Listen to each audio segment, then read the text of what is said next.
All right, guess what? It's story time. I'm gonna share with you essentially one of the many mistakes that I've made in life. All right. Now, I wanna say this, all right, in transparency. The mistakes in which I have made in life have been solely just mistakes. Not things done on purpose, but just mistakes. But the cool thing is that I learn from the mistakes, and hopefully you can learn from my mistakes too. With that being said, let's talk about how I lost over $2 million worth of real estate. All right, let's do it. So, many of you guys probably know of something called COVID. Not sure if I can say that on this platform, but whatever. You guys know of the vid, as people like to say. So during the vid, you probably know that there were a lot of people who just did not have to pay for things.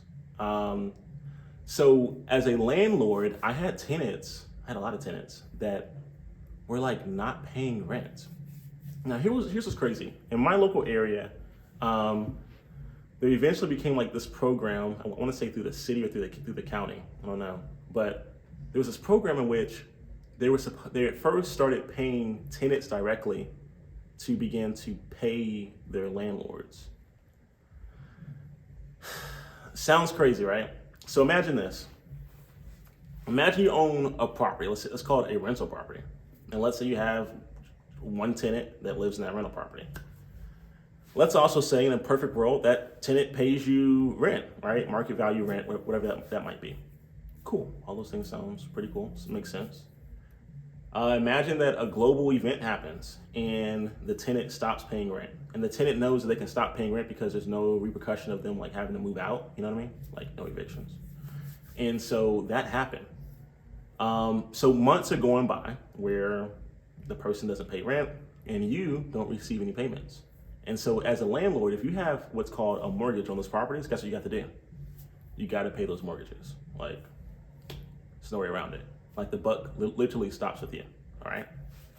Now, what some people were doing, what some tenants were doing, what some people were just doing in period, was when they heard about a program from I think it was the city, but I could be wrong, that was giving, I guess, checks to tenants directly, so that the tenants could take those checks and actually pay their landlords. The issue was that most of the tenants were not doing that. When they got the check, whatever amount they claimed they were behind on that the city or county sent to them, they just didn't pay that money to their landlords, right? So that became a big issue. And then for certain landlords, like myself, when it became time for landlords to actually submit documents to receive the checks, the city or the county, whatever, they had already ran out of the program. The program had run dry. So I was dang, go on, right? So that became a lesson for me of how quickly what you might perceive as an asset can actually turn into a liability. And it confirmed something that I learned from one of my first private lenders, which was the paper is way more valuable than the physical building. The paper is way more valuable than the physical building. What do I mean by that? When someone lends you money, it could be a mortgage company, it could be your Uncle Jeffrey, whatever, right? When someone lends you money, they will have you write a promissory note or a mortgage. And that is considered an asset on their balance sheet. The mortgage, the amount you owe, is considered a debt or a liability on your balance sheet, right? So your liability is essentially someone else's asset. Think about it that way, okay? Just like for a tenant and a landlord, the tenant is paying an expense, and that expense is called rent, okay? But the landlord is receiving an income, essentially, and that income is called rent, and just rent from the tenant, right? So that means that one person's expense is another person's income, right? One man's treasure is another person's trash, and vice versa. So I quickly found out through the School of Hard Knocks that paper is the number one asset. And having a mortgage or promissory notes or having equity of different things are far better assets to hold to accumulate wealth. Now here's the cool thing. Real estate like owning physical, tangible real estate is beneficial for taxes, like legit. It's beneficial for taxes 100%. But if you notice that real estate a lot of times is only as liquid as the respective market that it's in. So for example, during this time period, people were buying properties at a absorbent rate, like a higher price point than ever before. Why was that? Because it was artificial. There's a whole nother story on that. But just know that the tangible assets are not as liquid. The paper assets are more liquid, right? And that's why banks would rather lend you money than for them to actually own an asset themselves, okay?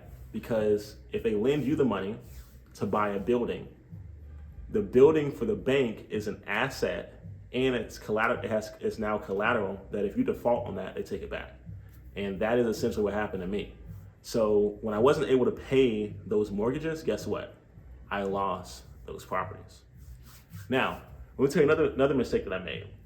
There were some properties in which I did what's called a lease option with, with the buyer tenants, okay? A lease option. Now, the thing about this is lease options are actually pretty good. It's a pretty good method to help people out that typically won't be able to afford traditional methods of purchasing a property. So for example, if someone is self-employed, if someone might be a realtor, that someone who works on commission only, contractors maybe in some cases, like lease options make sense because maybe the average bank at that time is like, hey, listen, you're a contractor, or hey, listen, you're a new business. And although you may have made X amount of dollars last year, we don't have enough confidence to give you an actual traditional mortgage. So, they have to find other routes. So a lease option in that case, it works out, right?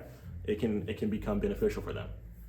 The issue is if you do a lease option with someone, and yes, it's a lease, so they're living there as rent, but they put down a non-refundable option fee that they can use towards buying the home from you in the future, okay? Now the issue is, if they don't get the opportunity to buy the home from you in the future because you had to sell the property, or if you lost the property, right, from not paying the mortgage or having a foreclosure, that now becomes an issue, right? And so that is what I would say to be cautious about. Granted, would you expect for the market to change? I don't know. Could you expect for people to just not pay? Probably not. But that is something to look out for. And that becomes a risk when it comes to dealing with physical, tangible assets. It's a risk that's a part of it. So in hindsight, what I would have done is at the turn of the market, and especially when those tenants were not able to pay, you couldn't get them out. It was the craziest thing.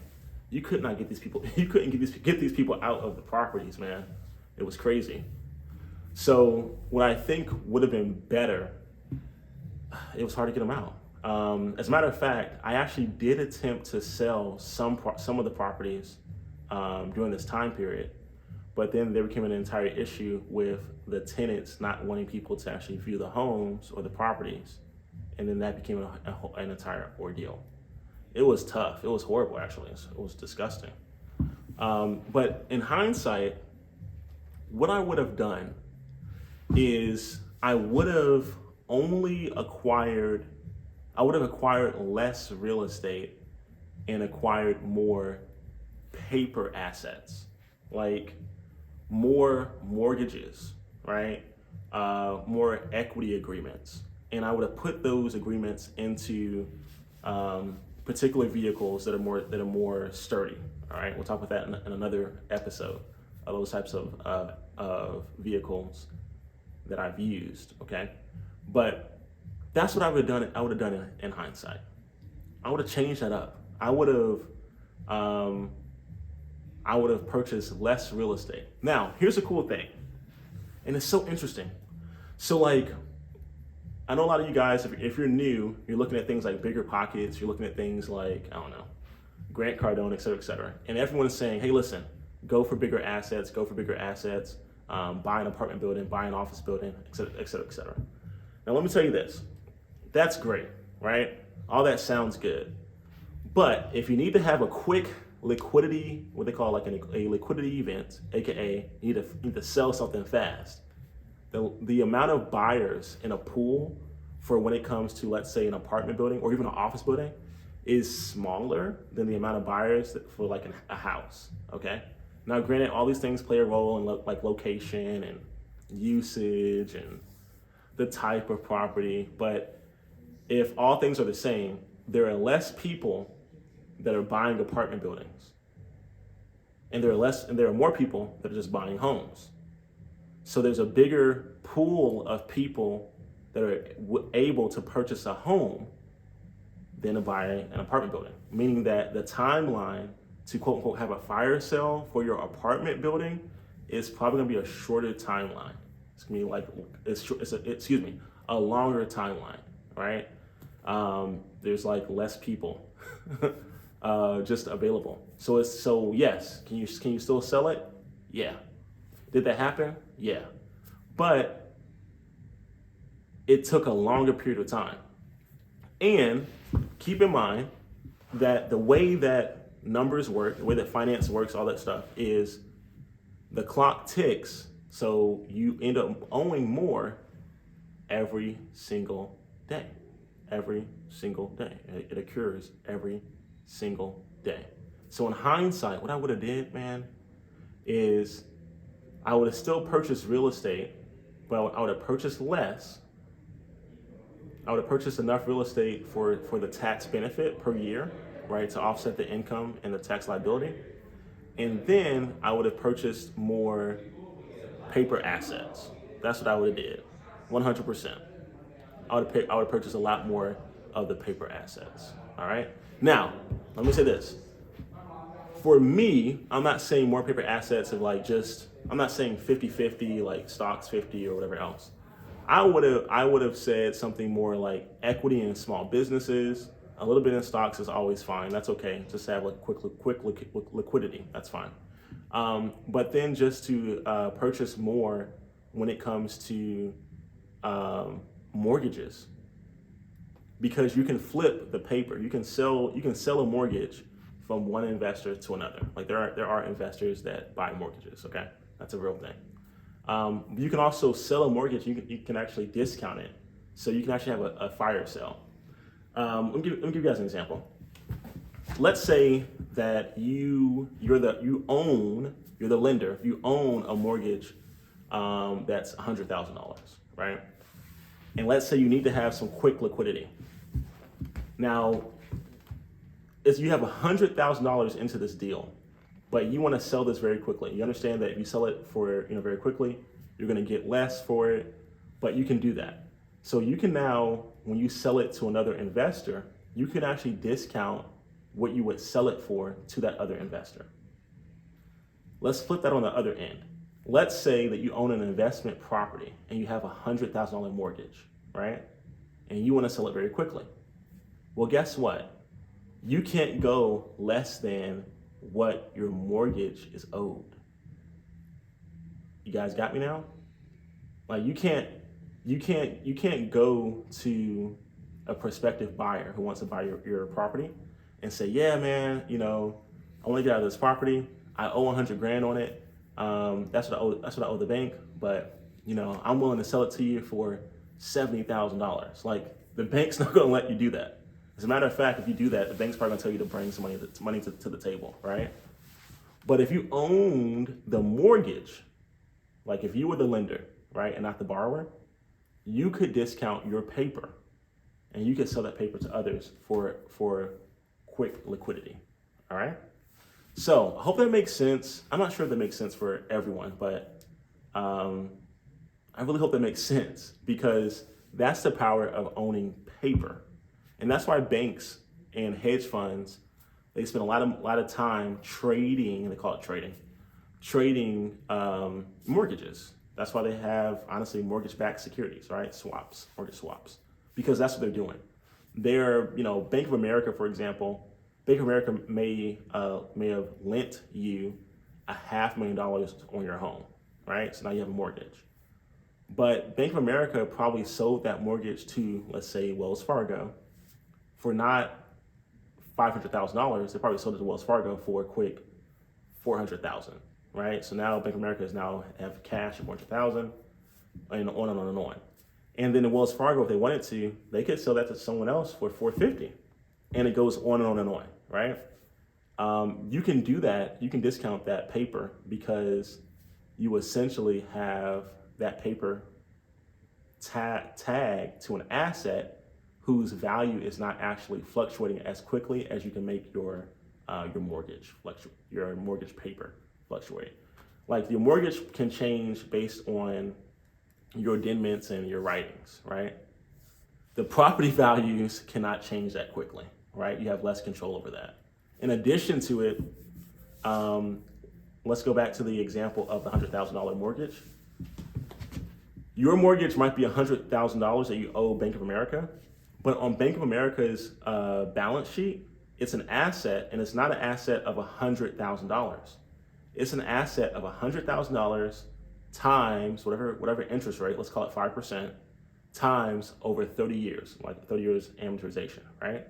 So that $100,000 loan on Bank of America's books is probably closer to like $400,000. You got me? So now they're like, hey, I have a $400,000 asset on my books, Mr. Wells Fargo, and I'm willing to discount this from $400,000. I'm going to discount it down to about $200,000, and I'll give this to you now. Right? That's how that's done. And that's why, in my opinion, that paper is a much better asset to hold than the physical, tangible real estate.